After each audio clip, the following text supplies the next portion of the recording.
mana-mana moncong senjata, berdiri gagah kong kali kong dengan kaum cukong di desa-desa. Rakyat tidak menjual tanah, tapi dengan harga murah.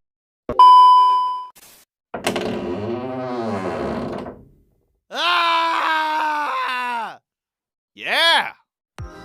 Balik ke info santuy, dengerin dengan santuy.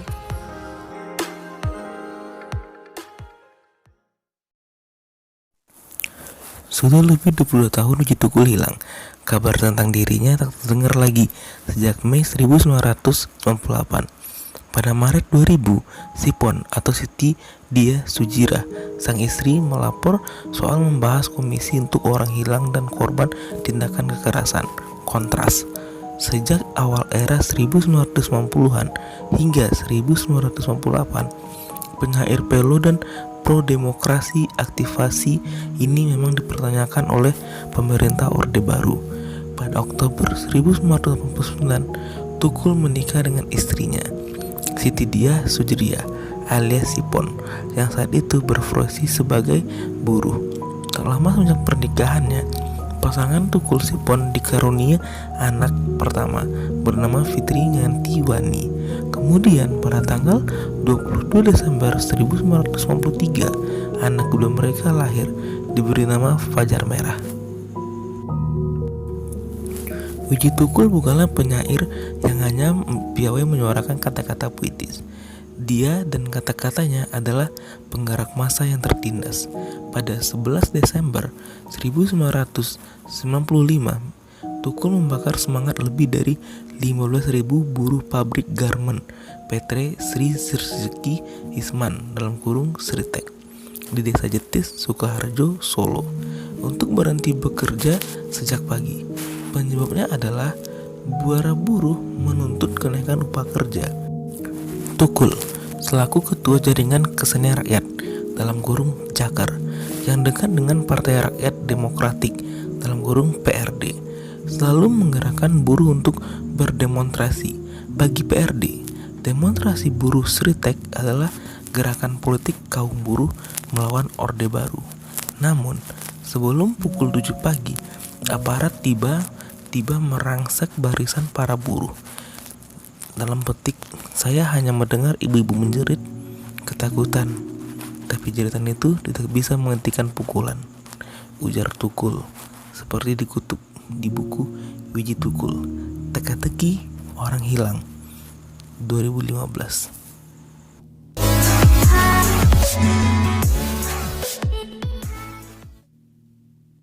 Pendidikan. Tukul pernah bersekolah di SMP Negeri 8 Solo dan melanjutkan pendidikannya hingga kelas 2 di Sekolah Menengah Karawitan Indonesia jurusan tadi. Tukul memutuskan berhenti sekolah karena ia kesulitan keuangan. Walaupun Tukul kesulitan di bidang keuangan, ia tetap aktif menyelenggarakan kegiatan teater dan melukis dengan anak-anak kampung Jagalan, tempat ia dan anak istrinya tinggal.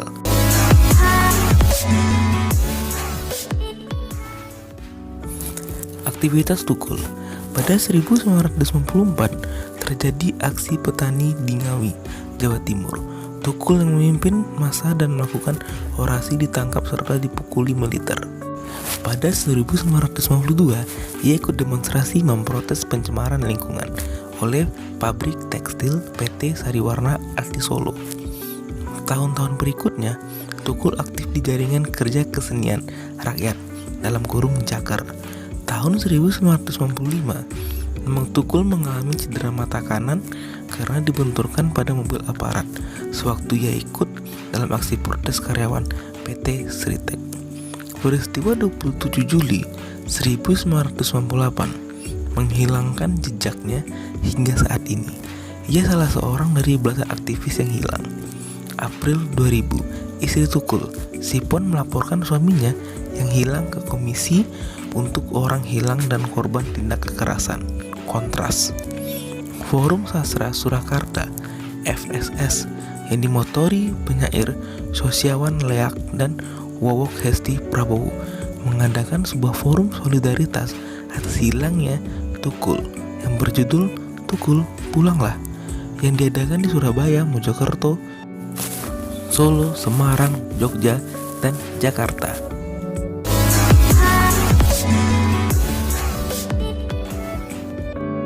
Penyebab hilangnya Tukul. Kerusuhan Mei 1998 telah menyeret beberapa nama aktivis ke dalam daftar pencarian aparat Kopassus Mawar. Di antara para aktivis itu adalah aktivis dari Partai Rakyat Demokratik, Partai Demokrasi Indonesia, Partai Persatuan Pembangunan, Jaker, pengusaha, mahasiswa, dan pelajar yang menghilang terhitung sejak bulan April hingga Mei 1998. Semenjak bulan Juli 1996, Tukul berpindah-pindah keluar masuk dari kota satu ke kota lainnya untuk bersembunyi dari kejaran aparat. Dalam pelariannya itu, Tukul tetap menulis puisi-puisi pro-demokrasi yang salah satunya diantara berjudul Para Jenderal Marah-Marah. Kumpulan puisi Para Jenderal Marah-Marah terdiri dari 3 bagian, yaitu Pusat Pelarian 21 puisi, Puisi Jawa 12 puisi, dan Puisi Lepas berisi 16 puisi.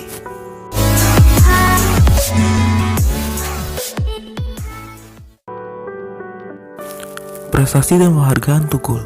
Pada tahun 1999, ia diundang membaca puisi di Kedubes Jerman di Jakarta oleh Goethe Institut.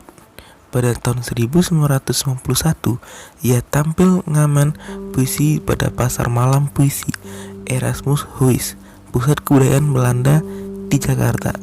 Pada tahun 1951, ia memperoleh Werdam Enquart Award yang diberikan Werdam Stichting di Belanda bersama H.S. Rendra. Pada tahun 2002, ia dianugerahi penghargaan Yap Diam Hien Award 2002. Pada tahun 2002 juga, sebuah film dokumentasi tentang Wiji Tukul dibuat oleh Tinuk Yampolsky.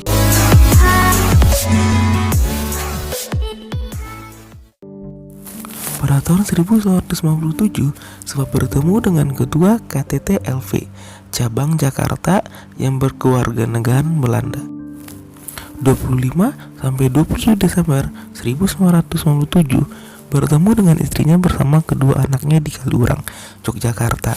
Istrinya sempat diantar Tukul ke stasiun Tugu kembali ke Solo. Saat itu Tukul hanya bisa bicara, "Sudah, kamu cepat pulang dan hati-hati dengan anakmu." Pada Februari 1998 bertemu dengan seorang seniman di kota Magelang.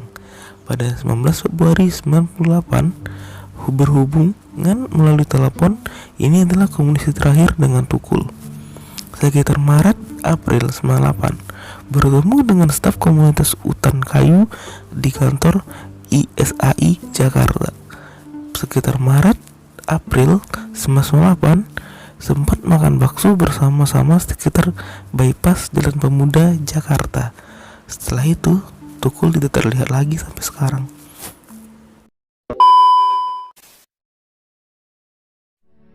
Sepanjang Orde Baru memang kemudian apa yang disebut gross violation of human rights terjadi. Jadi pelanggaran asasi yang demikian luas hampir kepada semua sektor kehidupan. Dan sebetulnya setelah Soeharto jatuh bulan Mei tahun 98 kemarin, tidak secara otomatis soal-soal itu juga terjawab. Jadi memang motif penculikan ini adalah bagian dari defense kekuasaan pada waktu itu. Tapi sebetulnya dari sekian kasus penghilangan orang dan penculikan ini masih satu yang kecil saja di antara praktek penghilangan orang sebelum tahun 97 yang sebenarnya cukup besar. Dan ini udah berlangsung bertahun-tahun. Baik penghukuman orang, penculikan itu satu bentuk yang memang acak dilakukan terus-menerus oleh Orde Baru pada saat itu. Sebagaimana juga pernah Presiden Soeharto pada waktu satu pertemuan dengan masyarakat, dia sempat bicara bagaimana mempertahankan Undang-Undang Dasar 45. Kalau aturannya itu 50/1 di DPR untuk membatalkan perubahan Undang-Undang Dasar, cukup culik saja anggota DPR 1 dan gagal itu perubahan Undang-Undang Dasar 45. Jadi gagasan penculikan itu memang udah menjadi sebuah gagasan melindungi kepentingan politik yang langsung dari Soeharto.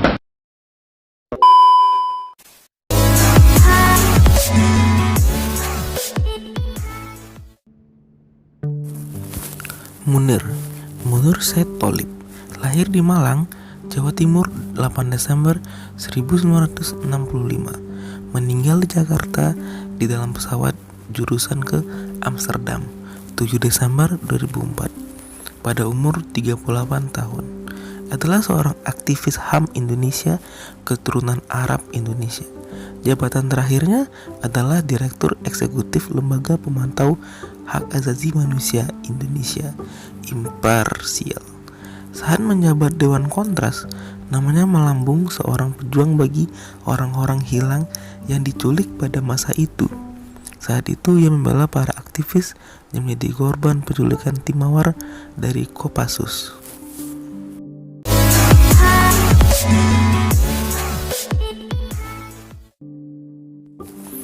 Dalam studi pendidikannya, Munir juga pernah berkuliah di Fakultas Hukum Brawijaya dan mendapat gelar sarjana. Selamanya di mahasiswa, Munir dikenal sebagai aktivis kampus yang sangat gesit. Ia pernah menjadi ketua senat mahasiswa Fakultas Hukum Universitas Brawijaya pada tahun 1988, koordinator wilayah 4 Asosiasi Mahasiswa Hukum Indonesia pada tahun 89. Yang ketiga adalah anggota Forum Studi Mahasiswa untuk Pengembangan Berpikir Universitas Brawijaya tahun 88, sekretaris dan perwakilan mahasiswa hukum Universitas Brawijaya pada tahun 88.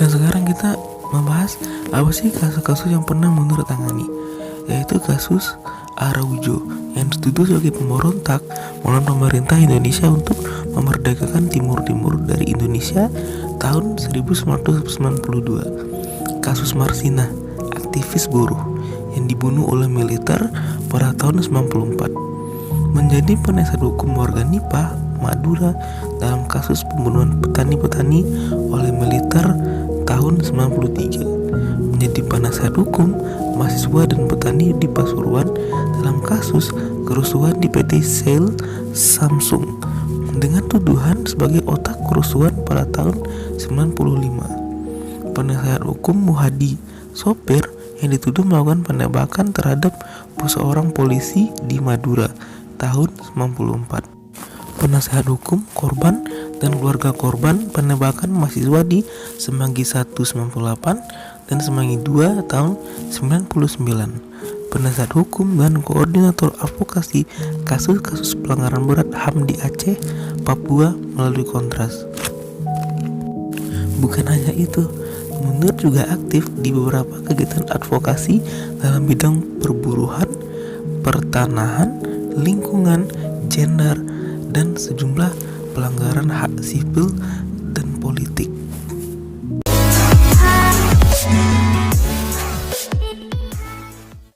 Pin emas sebagai lulusan Universitas Brawijaya yang sukses, sebagai salah satu seorang tokoh terkenal Indonesia pada abad XX majalah Forum Keadilan. Sementara di luar negeri, ia ditobatkan menjadi as leader for the millennium dari Asia Week tahun 2000. Yang kedua, The Right Livelihood Award, Alternative Nobel Prizes untuk promosi HAM dan kontrol sipil atas militer, Stockholm pada tahun 2000. Dan An Honorable Mention of the 2000 UNESCO Manjot Singh Prize atas usaha-usaha dalam mempromosikan toleransi dan anti kekerasan, Paris 2000. Munir punya rekam jejak yang bagus dan prestasi yang bagus.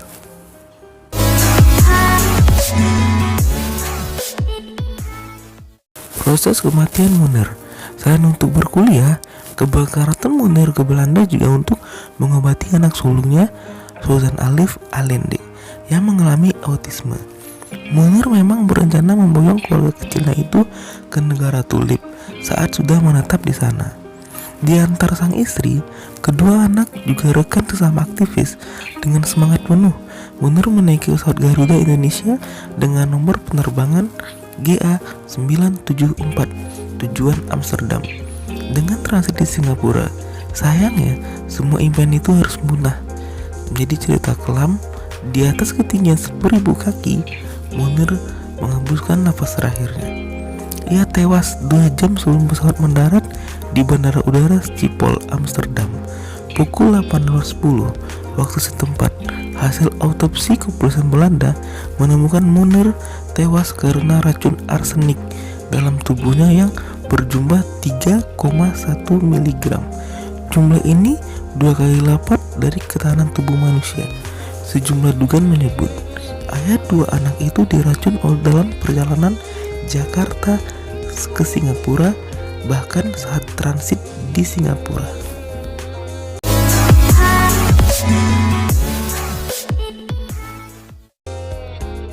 Setelah Munir dinyatakan tewas dan ada arsenik dalam tubuhnya, maka kepolisian dengan cepat mencari siapa sih pelakunya, dan pada suatu saat dia ketemu. Proses pengadilan itu berlanjut. Dalam kasus ini, Polikarpus, mantan pilot Garuda, didakwa sebagai pembunuh Munir. Ia divonis 15 tahun penjara oleh Majelis Hakim Pengadilan Negeri Jakarta Pusat. Poli terbukti melakukan pembunuhan berencana terhadap Munir dengan cara memasukkan racun arsenik ke dalam mie goreng yang disantap Munir saat penerbangan menuju Singapura. Tak terima putusan itu, Poli mengajukan banding ke MA. Ia dinyatakan tidak bersalah dan hanya dikenakan hukuman 2 tahun penjara karena terbukti bersalah menggunakan surat dokumen palsu untuk perjalanan. Kejagung kembali mengajukan permohonan peninjauan kembali ke PN Jakarta Pusat. Poli kembali divonis 20 tahun penjara. Tapi pada November 2014, Polikarpus dinyatakan bebas bersyarat telah menjalani masa penahanan lebih dari 8 tahun. Setelah itu, Majen Purmukdi Purwojono juga ditahan dengan dugaan sebagai otak pembunuhan Munir. Tapi Mukdi akhirnya divonis bebas juga. Dan sekarang kasus Munir masih menjadi misteri. Siapa pelakunya dan apa tujuannya? Sampai sekarang pelakunya masih berkeliaran bebas. Dan jenazah Munir dimakamkan di Taman Makam Umum Kota Batu. Ia meninggalkan seorang istri bernama Suciwati dan 2 orang anak, yaitu Sultan Alif Alende dan Diva. Sejak tahun 2005, tanggal kematian Munir 7 September oleh para aktivis HAM dicanangkan sebagai Hari Pembela HAM Indonesia. Oke teman-teman semuanya, terima kasih sudah menonton. Jangan lupa like, share, and subscribe. Komen di bawah, mari kita bahas apa sih sebenarnya terjadi dengan 2 orang ini. Kalau beliau mungkin dilenyapkan, tapi kebenaran tak mungkin bisa dilenyapkan, dan kebenaran akan terus hidup.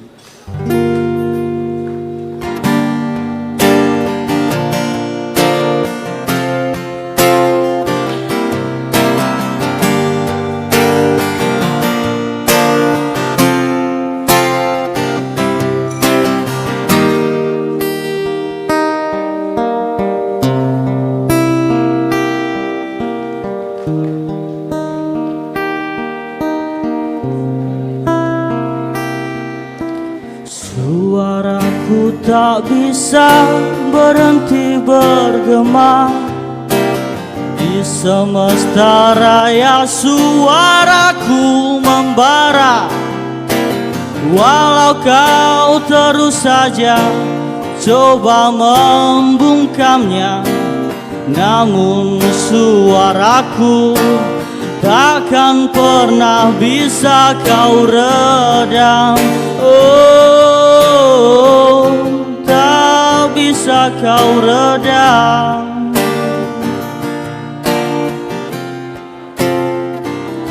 Karena kebenaran akan terus hidup Sekalipun kau lenyapkan, kebenaran takkan mati. Aku akan tetap ada dan berlipat ganda. Siapkan barisan dan siap untuk melawan.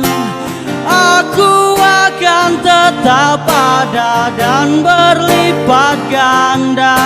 Akan terus memburumu seperti kutukan.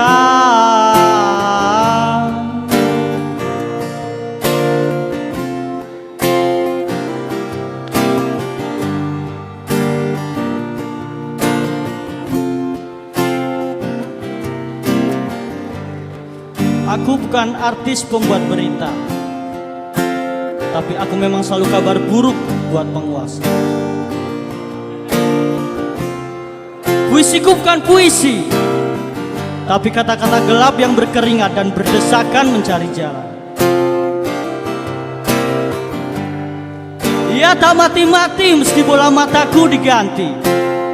Ia tak mati-mati meski bercerai dengan rumah dan ditusuk-tusuk sepi. Ia tak mati-mati, telah ku bayar apa yang dia minta. Umur, tenaga, luka. Kata-kata itu selalu menagih. Padaku ia berkata, kau masih hidup. Ya, aku memang masih utuh. Dan kata-kataku belum binasa. Karena kebenaran akan terus hidup. Sekalipun kau lenyapkan, kebenaran takkan mati. Aku akan tetap ada dan berlipat ganda. Siapkan barisan dan siap untuk melawan. Aku akan tetap ada dan berlipat ganda. Akan terus memburumu seperti kutukan. Akan